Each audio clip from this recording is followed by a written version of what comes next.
I never thought a simple bowl of soup could change the way I saw my own daughter. But then again, life has a way of slipping the biggest lessons into the smallest cracks of an ordinary evening. That night, I sat down at the dinner table like I had for decades. The house smelled of roasted chicken and garlic bread, my wife's touch, comforting and familiar. My family was there. My wife at one end of the table, my daughter across from me, my son fiddling with his phone, and a few empty chairs that reminded me of kids who had already grown up and moved away. It was just dinner. At least that's what I told myself. I remember staring down at the steam rising from my soup, a simple broth with carrots and bits of chicken floating lazily on the surface.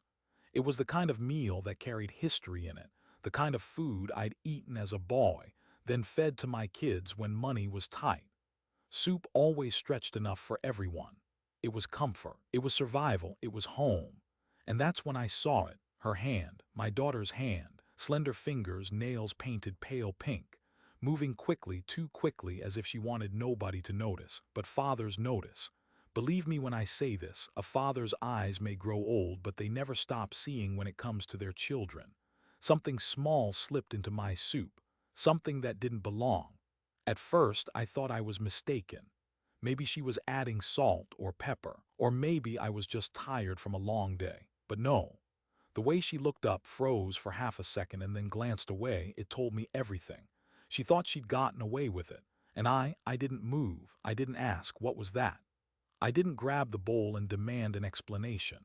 Instead, I simply sat there, spoon in hand, while my heart sank into places I didn't know still existed. You see, betrayal doesn't scream. It whispers. It sits down at your dinner table and pretends to be family. I let her believe I hadn't seen. I forced my face into a mask of calm, though my stomach tightened and my palms itched to shake the truth out of her. Instead, I lifted the spoon, stirred once, and waited. Across from me, my daughter avoided my eyes. She reached for her own bowl, the same soup, untouched. And that's when I made the choice that would change everything. I switched our bowls. No one else at the table noticed. My wife was busy pouring iced tea. My son had earbuds dangling from one ear, but my daughter noticed. She froze, her eyes darting to the bowl in front of her, then to me. I didn't speak. I just held her gaze. And in that silence she knew I had seen her. She pressed her lips together, the color draining from her face. Her spoon trembled when she picked it up. And me, I waited. I wasn't afraid of what she had put in the soup anymore. I was more afraid of why. Because no father, no matter how flawed, ever expects to sit across the table from his own child and wonder if she wishes him harm. That moment stretched like eternity. The chicken grew cold. The bread sat untouched. Even the clock on the wall seemed to hold its breath. It was just me and her and two bowls of soup, one carrying the weight of a secret and the other carrying the weight of my silence. And friends, if you're listening to me now, if you've ever sat at a table with people you love and felt that chill, that betrayal hiding in plain sight, you know what I mean. It's not just food on the table, it's trust. And once you see it broken, you can't unsee it. That night was the beginning of a storm I never imagined. A storm that didn't need raised voices or slammed doors. It started with soup, with silence, with me, an old man holding back every instinct to shout, deciding instead to let the truth crawl out on its own. And I want to tell you this before we go further. Silence can be louder than thunder when you place it in the right moment. If this story makes you think about your own family, your own tables, the words you've left unsaid, I hope you'll stay with me. And if you believe that every story deserves to be heard, every father deserves a voice, then please hit the like button and subscribe. Not for me, but for every parent who has ever loved their child enough to sit quietly and bear the weight of betrayal just to protect them from themselves. Because this isn't just my story. It might be yours too. People often say that when you get older, your eyesight gets weaker. You squint more at street signs, you hold the newspaper a little farther away, and you fumble with reading glasses like they're your last lifeline. But here's what they don't tell you. A father's eyes never really grow dim. At least not where his children are concerned. I had been watching my daughter for months. Not in the way she might accuse me of, hovering or invading her space, but in the way fathers do, quietly from the corners of the room. I noticed the subtle things, the things that slip past a mother who is busy or siblings who are too wrapped up in themselves. She had stopped looking me in the eye when she spoke. At first, I chalked it up to adolescence or maybe just the natural pull of distance as kids grow into themselves. But it wasn't that. It was sharper, colder. Her words were clipped. Her laugh, when it came, carried no music in it. And the phone, my God, the phone was glued to her hand like an extension of her body. Late at night, I'd hear the faint buzz of text messages under her door. Her face would glow blue in the darkness when I walked past the hallway. It wasn't just teenage secrecy. It was something heavier. One night I came home from work later than usual. I found her in the kitchen, rummaging through the medicine cabinet. When she saw me, she slammed it shut, too fast, too loud, and muttered something about a headache. I let it go, but the image stuck with me like a thorn under the skin. There were more moments like that. The whispering phone calls that ended the second I walked into the room. The way she snapped at her mother for asking a simple question. The emptiness in her eyes when she thought nobody was looking. I tried to reason with myself. I told myself, she's just going through something. Kids do that. Don't make a mountain out of a molehill. But a father knows. I could feel the distance widening like a rope being pulled taut between us, fraying with every tug. And yet, for all my suspicions, I never expected it to land in my soup. That night when her hand moved quicker than it should have, when I saw that tiny drop of something slip from her fingers into my dinner, it was less a surprise and more a confirmation. My gut had been whispering for months. That moment was its shout.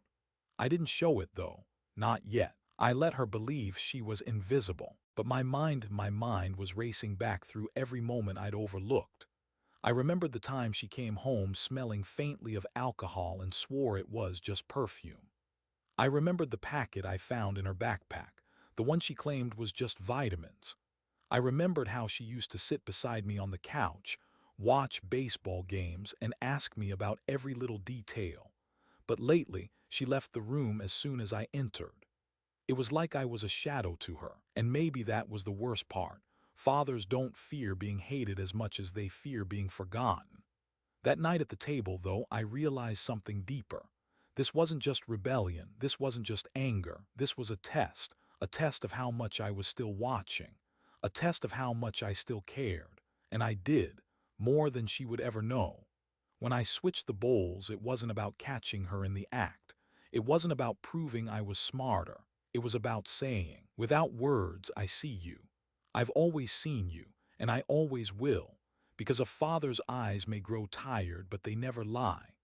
And as I sat there, staring at her across the table, I wondered what kind of darkness had settled into my little girl's heart, darkness strong enough to make her drop poison into her own father's bowl. But I stayed silent, because sometimes silence is the only mirror that makes someone face themselves. And as I watched her spoon hover over that soup, trembling, I knew one thing for sure. This story was only just beginning. There are moments in life when a single gesture speaks louder than an entire sermon. That night, mine came with the quiet scrape of ceramic against wood. I remember holding the spoon in my hand, hovering above the broth that no longer looked like food but like a battlefield. My daughter's eyes flickered, caught in the trap of their own guilt. She knew I had seen her. I knew she had done it. The only question that remained was, what would I do next? Anger wanted to leap out of me. The father in me, the man who had sacrificed nights, sleep, and years of his own life, wanted to slam his fist against the table and demand answers. I wanted to shout her name so loudly the windows shook. But something inside me, something quieter, wiser, whispered back, "Don't, not yet." So instead of rage, I reached out with the calmness of a man stirring sugar into coffee. My fingers pressed against the rim of the bowl, nudging it gently toward her. It made the faintest sound, a low drag across the wood that might have gone unnoticed if not for the silence already strangling the room. At the same time, I pulled her bowl closer to me, smooth, deliberate, final. No words, no explanation, just the exchange. She froze. Her spoon clattered softly against the edge of her dish. Her eyes widened, locked on the bowl that now sat in front of her. The color drained from her cheeks, and for a moment I thought she might faint. Around us, life went on in oblivion. My wife was still pouring iced tea into glasses. My son scrolled through his phone, the glow lighting up his distracted face. They didn't see it. They didn't feel the shift in the room, but she did, and I did. I leaned back slightly in my chair, my hands folded in my lap. I didn't take a bite. I didn't need to. I simply looked at her, not with fury, but with something far sharper, recognition. "I see you," my eyes said. "I always have." She shook her head almost imperceptibly, as if trying to will the moment away. Her lips parted, but no words came. Her hand, trembling, lowered the spoon back into the bowl she had meant for me. In that instant, I could feel her soul unraveling. She had wanted me blind. She had wanted me careless. But fathers aren't blind, and this one was anything but careless. The silence stretched. My wife finally noticed, her brow furrowing. "Everything okay?" she asked, her voice casual. I didn't answer, neither did my daughter. Silence was the language of the evening, and I wasn't about to break it. She looked down, tears beginning to pool, and for a flicker of a second I saw my little girl again. The one who used to bring me drawings from kindergarten, who used to climb into my lap after nightmares, who once whispered, "I love you, Daddy," without hesitation. But she wasn't that little girl anymore. And I wasn't the kind of father who could pretend I hadn't seen what I'd seen. So I waited. I let her sit with her own bowl. I let her taste the weight of her choices before she even lifted the spoon. Because sometimes revenge isn't about shouting or punishing. Sometimes it's about handing back the very thing someone wanted you to carry, placing it right in front of them and watching as they realize they can't escape themselves. That was my silent exchange, not just of bowls, but of truths. And in that exchange, I think she realized for the first time, her father may be old, but his eyes, they never lie. There are silences that soothe. The silence of a porch swing at dusk, the silence of snow falling against a window, the silence of two people who love each other so much that words become unnecessary. And then there is the other kind of silence, the kind that thickens the air, the kind that sits at your table like an uninvited guest. That's what we had that night. After I slid the bowls across, the air shifted. My daughter sat rigid, her spoon dangling above the broth, as if one wrong move might shatter the entire evening. Her lips pressed tight, her hands trembling just enough that only a father would notice. I didn't say a word, but silence has a weight of its own, and soon others began to feel it. My wife's hand, mid-pour, paused in the air. The iced tea sloshed gently inside the pitcher, but she didn't set it down right away. Her eyes moved between me and our daughter, confusion flickering across her face.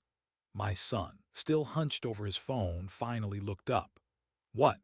he asked, his tone sharp, annoyed that the room felt different now. He saw nothing but sensed everything. Children always do, even if they pretend otherwise. No one answered him. The clink of silverware, the hum of the refrigerator, even the faint tick of the old clock on the wall, all of it suddenly grew louder, filling the vacuum of words none of us dared to speak. I watched my daughter lower her spoon into the bowl that had once been mine. She didn't take a bite. She just stirred round and round as if maybe she could spin the moment away. But the liquid kept swirling back, carrying the truth with it. My wife finally set the pitcher down, harder than she meant to. "Is something wrong with the soup?" she asked, a little laugh in her voice, though her eyes betrayed her. She was looking at me, then at our daughter, searching for an answer neither of us would give. I shook my head slowly. "Soup's fine," I said, the first words I had allowed myself since the exchange. My voice was calm, almost too calm, and that calmness was its own alarm bell. My daughter's eyes shot up at me. For a second, I thought she might blurt it out. Instead, she forced a smile, but it cracked halfway across her face. The table fell into a hush again. There is a difference between eating together and being together. That night, we were bodies gathered around plates, but the family had fractured.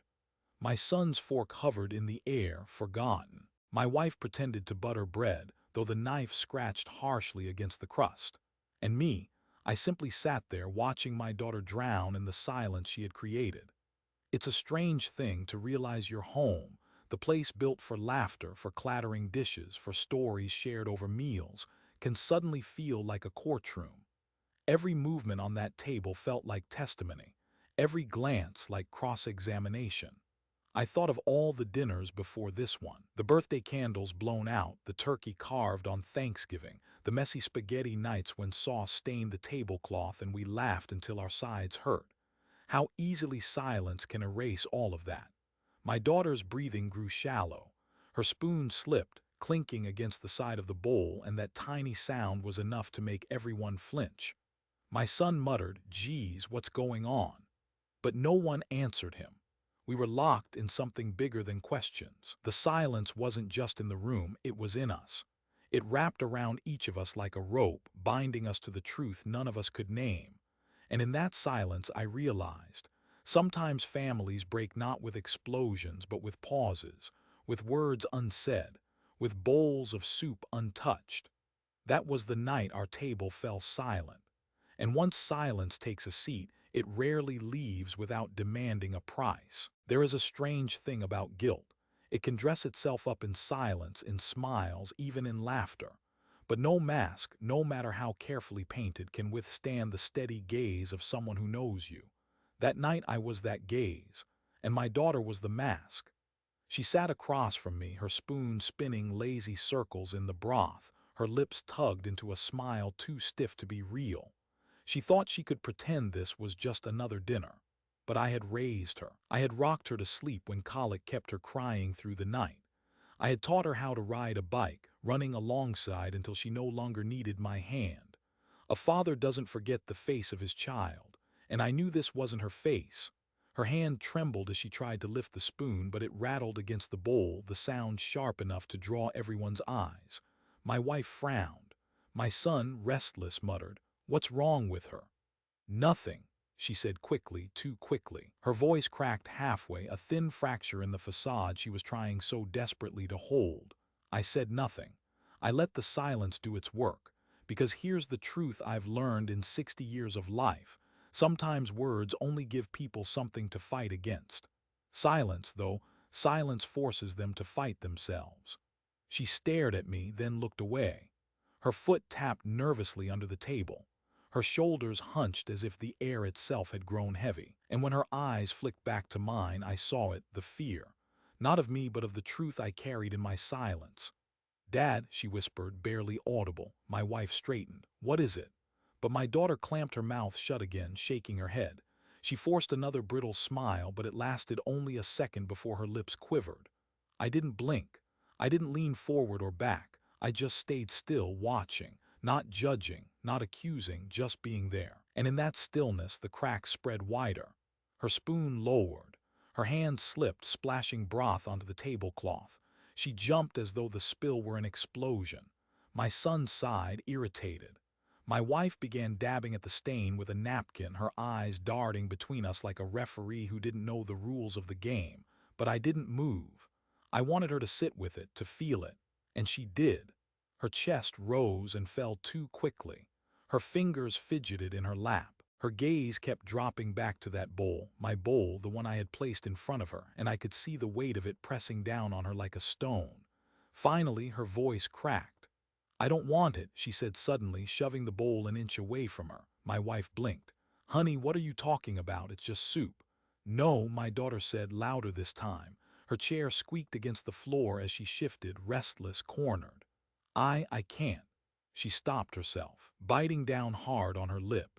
But the words had already escaped like smoke through a crack in the wall. I could feel the room tilt. My wife's confusion, my son's irritation, my daughter's panic, it all collided in the space between us. And still I stayed silent. Because sometimes the strongest thing a father can say is nothing at all. Her eyes darted back to mine, wide, glassy, pleading. For what? For rescue. For denial. For me to look away and give her the chance to rebuild the mask. I didn't. And in that moment her mask finally slipped. A tear slid down her cheek, betraying everything her lips had tried to hide. That was the first crack. And once a crack appears, the whole wall is destined to fall. It began with a single tear. I watched it slide down her cheek, cutting through the mask she had tried so desperately to hold in place. Tears have a way of doing that. They carve honesty out of faces, even when the mouth refuses to speak. And then, like a dam that could no longer withstand the pressure, she broke. Her spoon clattered onto the table, splashing broth onto the white cloth. She pushed the bowl farther away as if it burned her just to be near it. Her shoulders shook. Her breath came uneven, and suddenly the silence of the room shattered, not with a scream but with the trembling voice of my little girl, no longer able to carry what had been buried inside. "You never see me," she said.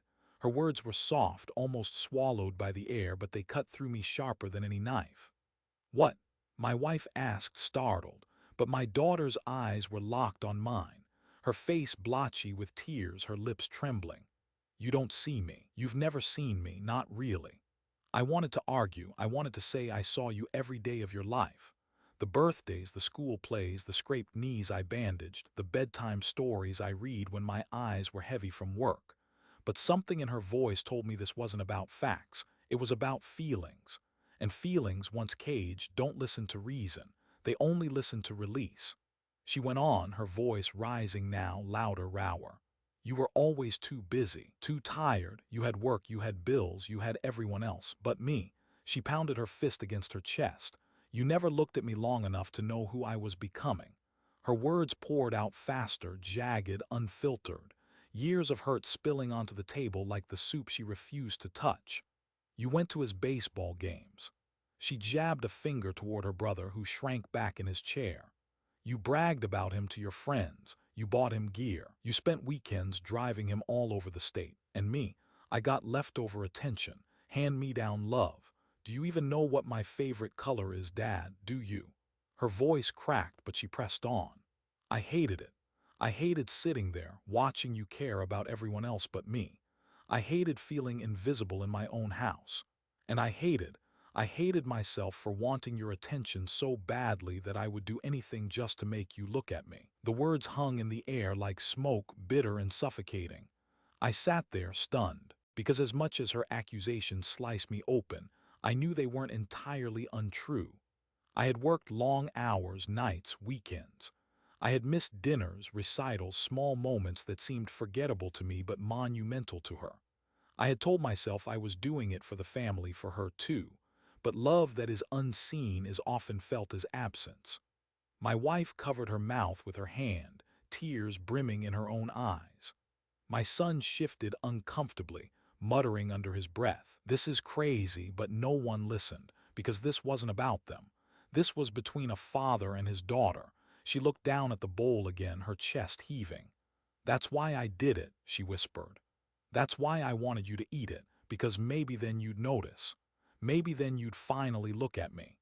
Her words cracked me open in ways I hadn't expected, not because of what she admitted to doing, but because of the truth underneath it. It wasn't poison she was trying to feed me. It was her pain, and she needed me to taste it.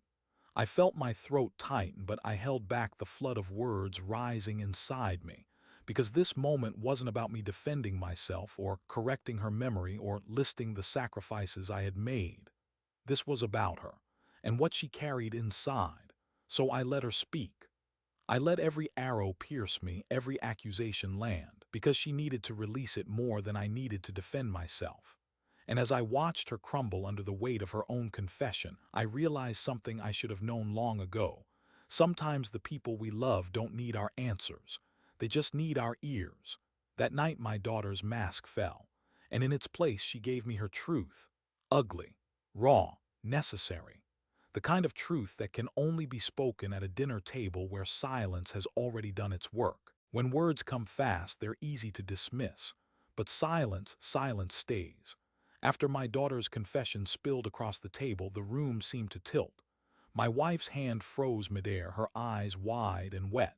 My son looked down, suddenly fascinated by the grooves in the wooden table, and me, I sat there, still as stone, listening to the echo of my daughter's words circling inside me. "You never see me." I hated sitting there invisible. "Maybe then you'd finally look at me." Each sentence was a hammer against my chest, but I didn't flinch, not outwardly. Inwardly, I was bleeding, yes. Inwardly, I wanted to reach across the table, grab her hand, say, "I'm sorry. I do see you, I always have," but I didn't. Because sometimes rushing in with words only builds another wall. And I knew she didn't need walls, she needed a mirror. So I gave her silence. I let the weight of the moment rest where it belonged, between her and the truth she had tried to bury. She shifted in her chair, restless. The tears that had come so forcefully now dripped more slowly, awkwardly, like she wasn't sure if she was allowed to keep crying. Her eyes darted around the table, looking for someone to save her, but no one moved. Not me. Not this time. She had hurled her pain like stones, expecting me to throw them back, to fight, to defend myself. Instead, I let them lie there on the table between us, heavy, undeniable, and the silence. My silence made her realize those stones belonged to her, not me. Her lips parted. "Aren't you going to say something?" she whispered. I looked at her, long and steady. My silence was my answer. "Dad." Her voice cracked again, thinner now, a child's voice leaking through the anger. "Say something. Yell at me. Tell me I'm wrong. Tell me." I didn't. Because deep down, she didn't need me to tell her she was wrong. She already knew. The tears returned, this time not angry but broken. She folded into herself, pressing her palms against her eyes as if she could shut out the world. My wife reached for her but stopped halfway, her hand trembling, unsure if this was the kind of wound a mother could soothe. I stayed still. It wasn't cruelty. It was trust. Trust that my daughter's heart, left in the quiet, would find its own reflection. I remembered something my own father once told me long ago, when I was a boy too stubborn to admit when I was wrong. He said, "Son, sometimes the best way to teach is to stop talking. Let the silence teach for you. It never lies." I didn't understand it then. I do now. So I let the silence hang like a heavy curtain. I let my daughter squirm under it, wrestle with it, breathe in its truth. And slowly, painfully, I saw the fight leave her shoulders. Her anger, so sharp just minutes before, softened into something else, regret. Her eyes lifted to mine, wide, glistening, pleading. And still, I said nothing, because my silence was speaking louder than anything I could have said. "I see you, I hear you, and I'm not going anywhere." It broke her more than shouting ever could. She crumpled, sobs shaking her chest, her head bowing over the bowl of soup she had once meant for me. Her hands trembled as if she wanted to push it farther away, but it wasn't the bowl she was trying to escape. It was herself. And that's the thing about silence. It doesn't let you run. It corners you gently, relentlessly, until you face what you've been hiding. That night, my silence became her mirror. And in that mirror, she finally began to see the truth. The thing about silence is, it doesn't just reveal the present, it drags the past into the room. That night, as my daughter sobbed into her hands, the silence stretched so long that it became unbearable. My wife finally broke it, her voice thin, shaky. "Enough," she whispered. Then louder, "Enough." Her chair scraped against the floor as she leaned forward, napkin clutched tight in her fist. "You think your father doesn't see you. You think he doesn't care." Her voice trembled, not with anger but with the exhaustion of someone carrying her own hidden wounds. My daughter lifted her head, eyes swollen and red. He never did. He was always gone. My wife slammed the napkin down harder than she intended. Because he had to be." The words cracked through the room like lightning. I flinched, not at her tone, but at the memory she had just summoned. The memory of all those years when I was working nights, taking double shifts, chasing every dollar I could because bills don't wait and children can't eat promises. But in my daughter's mind, those nights had meant absence, neglect. My wife's eyes darted to me, then back to her. "Do you remember those winters when the furnace barely worked? When you needed braces we couldn't afford? Do you think he wanted to miss your plays, your recitals, those school nights? He wasn't absent because he didn't love you. He was absent because he loved you too much to let you go without." Her words spilled, fast, emotional, like she had been holding them in for years. My daughter shook her head violently. "That's not love, that's money, that's excuses. I didn't need braces or new shoes, I needed him. I needed my dad to be there." Her voice cracked, and in that crack I felt my own guilt scream. Because she was right. All those nights I had justified with paychecks and bills. Yes, they had kept the house standing, but at what cost? A child doesn't count dollars, she counts hugs. She counts the nights you sit beside her listening, present, whole, and I hadn't given her enough of those. My wife's face softened, tears threatening her own eyes. You think you were the only one who felt alone? She whispered now. Do you think I didn't sit up by that window, waiting for the headlights of his truck, praying he'd come home before midnight? Do you think it was easy for me, raising you with half of him missing? The words landed heavy. Not accusations, but confessions. For the first time, my daughter looked at her mother, truly looked. The fight in her seemed to falter, replaced with something else, something that looked like recognition. But recognition isn't forgiveness. She turned back to me, her eyes still wet, still burning. So it's true then, she said softly. I wasn't wrong, he was gone. Maybe for good reasons, maybe not, but he was gone and I was alone. Her words pierced me deeper than anything yet, because there it was, the core wound. Not anger, not rebellion, not even hatred, just loneliness.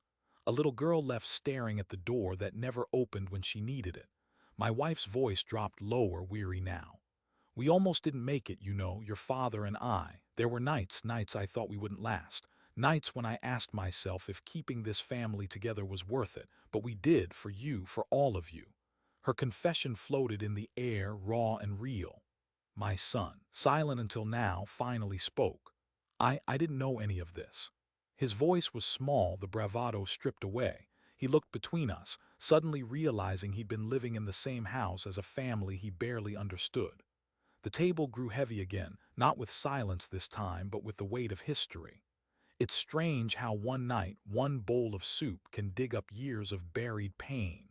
We hadn't just stumbled into an argument, we had opened a vault of old wounds, unpaid debts of the heart, the quiet sacrifices that look invisible until someone screams that they've been unseen. And as I sat there, watching my wife's tears, my daughter's trembling, my son's confusion, I realized the past wasn't just visiting us. It had moved in, sat down at the table, and demanded to be fed.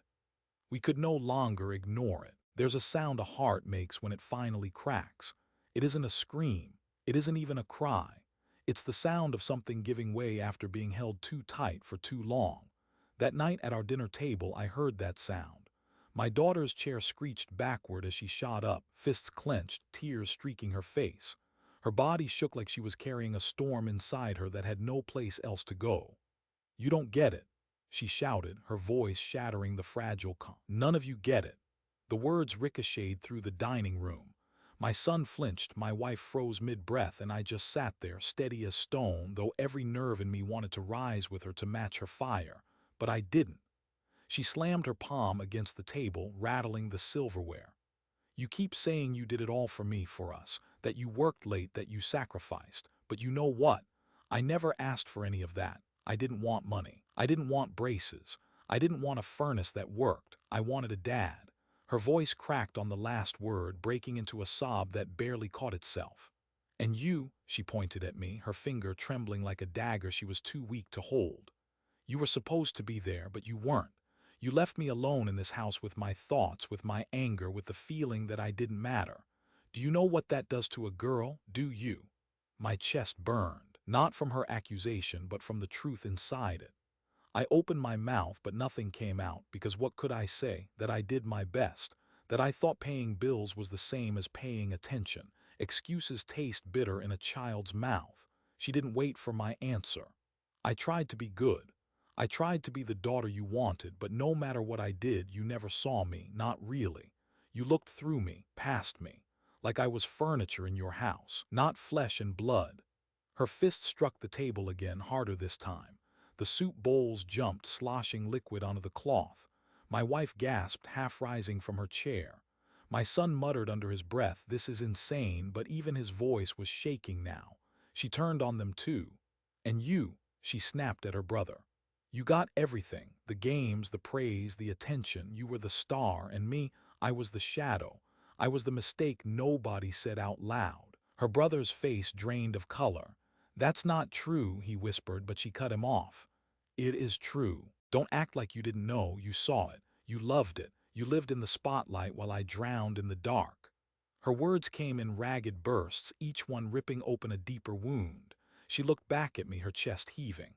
"And you let it happen. You let me disappear right in front of you. And now—" Her eyes darted to the bowl in front of her, that cursed bowl of soup. "Now I don't even know what I wanted anymore, to hurt you, to make you notice, to make you feel what I felt every single day." The room was trembling with her voice. My wife was crying now, silent tears running down her cheeks. My son had his head in his hands, his bravado gone, and me, I sat still, every muscle locked in place because I knew if I moved, the dam in me would break too. Inside, though, I was unraveling. I wanted to scream, to defend myself, to tell her she was wrong. But deeper than that, I wanted to hold her, to promise her she was never invisible, that even in my absence she had always filled my thoughts. But those words felt too small now, too late, so I stayed quiet. And in that quiet she collapsed back into her chair, sobbing, shaking, her face buried in her hands. The storm had spent itself, but it left wreckage across the table, spilled soup, broken trust, truths we could no longer pretend weren't there. That was the breaking point, not just for her, for all of us. Because once something breaks at the dinner table, it doesn't stay in the dining room. It echoes through the whole house, the whole family for years. And in that moment, I knew nothing about us would ever be the same again. When storms pass, they don't leave silence right away. They leave echoes. That night, after my daughter's words had torn through the table like thunder, the air still vibrated with the storm she unleashed. Her sobs quieted, but her shoulders kept shaking, each tremor a leftover wave from the tempest inside her. And then her eyes fell on the bowl. The same bowl I had slid across to her earlier, the one she had filled with her secret, the one meant for me. It sat there, cooling, untouched, its steam gone now, a surface smooth as glass. She stared at it as if it were alive, as if the soup itself held her reflection. Her hands trembled in her lap. Slowly, almost against her will, she reached out and pulled it closer. Her breath caught. She leaned forward, her tear-stained face mirrored faintly in the broth. And in that reflection she saw herself, not the daughter who had screamed, not the girl who had accused, but the one who had tried to hurt her father just to make him see her. Her lip quivered. "Oh God," she whispered. The words were so faint I wasn't sure if anyone else at the table heard, but I did. Fathers always hear the smallest things. I didn't speak. I didn't move. I just let her sit with the bowl, let her reflection stare back at her until it was unbearable. Because that was the truth of it. I could have lectured her. I could have yelled or explained, but nothing I said would be sharper than seeing her own face floating on the surface of what she had done. She gripped the rim, her knuckles white. Her tears dripped into the broth, small ripples spreading outward, distorting her reflection. She pulled back as if burned. Across the table my wife sniffled, holding her napkin to her mouth. My son stared at his sister like she was someone he'd never truly seen before. But no one spoke. It was just her, the bowl, and me. She lifted her head, her eyes red and swollen, locking onto mine. And in that gaze I saw it, the first flicker of realization. Not just guilt, not just anger, but recognition of herself. Her voice cracked. "What kind of person does that to her own father?" I didn't answer, because she didn't need my answer. She already knew. Her tears came harder, her whole body folding inward. She pushed the bowl away as if she couldn't bear to be near it anymore, as if it had become the heaviest object in the room. I kept my silence, but my silence wasn't empty, it was a mirror, and in it she was finally seeing herself clearly. She buried her face in her hands again, sobbing but softer now. Not the angry sobs of a child demanding attention, but the broken sobs of someone who has looked in the mirror and finally understood. And me, I sat there letting her break, because sometimes breaking is the only way to rebuild. The soup grew colder by the minute, but in that coldness, a strange warmth flickered between us. A warmth not yet forgiveness, not yet healing, but the first fragile thread of truth pulling us toward it. That night, my daughter's reflection in a bowl of soup taught her more than any punishment ever could. And it reminded me of something I should have never forgotten. The quietest lessons are often the ones that last the longest. There comes a point when the weight inside someone grows too heavy to carry. You can see it in their shoulders, in the way they fold in on themselves, in the way their voice stops fighting and finally starts confessing. That was my daughter sitting across from me. Her face was buried in her hands, her tears slipping through the cracks of her fingers. The bowl of soup sat pushed away like evidence, untouched but undeniable. She trembled, small and fragile in a way I hadn't seen since she was a child afraid of the dark. And then, slowly, she slid down from her chair. The wooden legs scraped against the floor as she lowered herself onto her knees, her sobs shaking her whole body. My wife gasped, covering her mouth. My son froze, his eyes wide, as if kneeling was some language he didn't know how to translate. But I understood it, because when words fail, the body speaks, and her body was saying what her lips hadn't yet formed: "I'm sorry." She looked up at me through her tears, her cheeks blotchy and wet, her voice breaking like glass. "Dad, I didn't mean it. I mean, I did, but not like that. I just wanted you to notice me. I just wanted you to see me. I'm so sorry. I'm so sorry I tried to hurt you." The sound of her voice, raw, stripped, childlike, shattered something in me. I had been silent for so long, letting her face herself, letting her carry the weight of her choices. But in that moment, the silence cracked. For 60 years, I had taught myself not to cry, not when bills piled up, not when my own father died, not when loneliness gnawed at me on long nights of overtime. I believed tears were weakness, a luxury men couldn't afford. But looking at my daughter, broken and kneeling, I felt the dam inside me split. And for the first time in decades, I wept. The tears came hot, unstoppable, spilling down my face faster than I could wipe them away. My chest heaved with sobs I didn't know I'd been carrying. My hands trembled as I reached across the table, then farther, pushing back my chair, dropping to the floor in front of her. I pulled her into my arms. She collapsed against me, her face buried in my chest, sobbing harder, clutching my shirt like a lifeline. I held her tight, my tears soaking her hair. For a long moment, we stayed like that, father and daughter, both undone, both stripped of pride, both finally letting the truth bleed out. "I'm sorry," she whispered again and again, as if repeating it might undo the past. And through my tears, I whispered back, "I see you now, I see you, and I'm not letting go." My wife was crying too, silent streams running down her cheeks. My son looked away, blinking fast as if embarrassed to witness something so raw, but I didn't care who saw, because this wasn't about pride anymore. This was about healing. My tears weren't weakness. They were release. They were the language I should have spoken years ago when my daughter first began to feel invisible. They were proof that love, no matter how battered, still lived between us. That night, on the floor of our dining room, holding my broken daughter in my arms, I realized something I wish I had known sooner. Sometimes a father's strength isn't in his silence. It's in his tears. And for the first time in years, I let mine speak. The soup had gone cold. No one touched it anymore. The steam that once rose between us had long since vanished, replaced by the dampness of tears and the heaviness of truth. But maybe that was the point, because that night wasn't about food. It wasn't about the broth or the bread or the table we sat around. It was about something deeper, something simmering inside us for years, waiting to spill over. After the storm of words, after the collapse, after my tears finally joined hers, the silence that followed was different, not sharp, not punishing, but softer, almost tender. My daughter's sobs quieted. She leaned against me, exhausted, her breath hiccuping, her small frame pressed into my chest like when she was little. My arms wrapped around her, not to restrain, not to demand, but to hold, to remind. My wife knelt beside us, her hand resting gently on our daughter's back. For a moment, her eyes met mine, two tired parents who had carried too much, lost too much time, but somehow were still here, together. Even my son, awkward in his chair, finally set his phone aside. He leaned forward, elbows on the table, his gaze heavy but softened.